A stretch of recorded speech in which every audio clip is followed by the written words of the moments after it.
Hey guys, this is Matt. Just wanted to show you guys how I'm stripping this engine. All I'm doing is I'm actually just taking off the decal. I'm not stripping the engine completely down. So let's get started, and I'll show you what I used and how to do it. Okay, so we're going to start with this GP15. It was in a collection that I got, and it was lettered for Wisconsin Southern. Even though I'm a fan of Wisconsin Southern, I just didn't like how this person did this. So, because as you can see, I'm gonna bring that up. Sorry, the number boards. There we go. They kept them as the leased engine, so just wasn't a fan of the color scheme or the fact that they didn't do anything else except just cross out the name and put WSOR on it. So here's everything that you need to do this project. All you're going to need is a paintbrush, micro set, which it's the decal remover, and clear tape. So I was able to snag this from the wife's Christmas area, so hopefully I don't use too much of it. But anyhow, let's get started. Okay, so all that you're going to do is just get some of this on the brush and paint it on over the decal and where the paint was applied over the name. So we're just going to put that on, and all that this is doing is it's getting underneath the basically what it's doing is it's getting underneath the decal, and it is releasing it from its grasp on the plastic. So that's all, and then once you're done, make sure you put the cap on, because this stuff does evaporate pretty quickly, and it's not the cheapest thing, so make sure you cap that up. We're going to let this sit. Now, you can see it's already evaporating on this. I like to wait until it's completely evaporated, and then I'll go back and do the next step. So I will come back once it is all dry.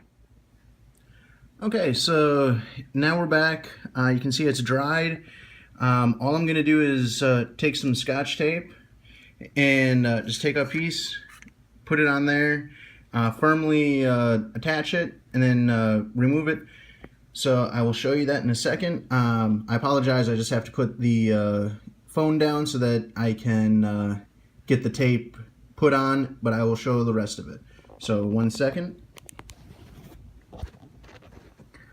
Again, I am sorry I have to put the phone down. I only have 2 hands, so it's a little hard to do this with 1 hand. Okay, so whoops, sorry about that. So you can see I've got the tape on there. All I'm going to do is go back and forth and really kind of push this in so that way it gets into all the little nooks and crannies. And whoa, I'm sorry about that. Then we just remove this, and you can see it's starting to. You can see what came off right there. But all I'm going to do is keep repeating the process until it's completely removed. Now, the nice part about this engine, I'm going to flip it over because I've done the other side. That's what was underneath the WSOR. So it went back to its original Richmond Pacific Railroad. So it is back to the way they produced it. So I'm going to keep at it on this side. All I'm doing is repeating the steps that I did. I'm just gonna paint more of it on, let it dry, put tape on it, rip it off. So I will show you guys what it looks like when it's all done. So we'll be right back. Hey everyone, Okay, so I have finished removing the decal off of this side, so now it's back to the Richmond Pacific Railroad, just like this side is. So now this engine is back to the way that it used to look before. So that is how you can remove decals off of engines without having to completely strip the engine. You can also use this to remove numbers, or if I continued, I could remove the Richmond Pacific Railroad. Just takes a little bit more time, but that's the easiest way to remove decals off of a custom model that you're just not a fan of how they look. So I hope that this kind of helps you guys, and any questions, comments, and hope you guys like it, and I hope that you guys can subscribe. See you guys next time.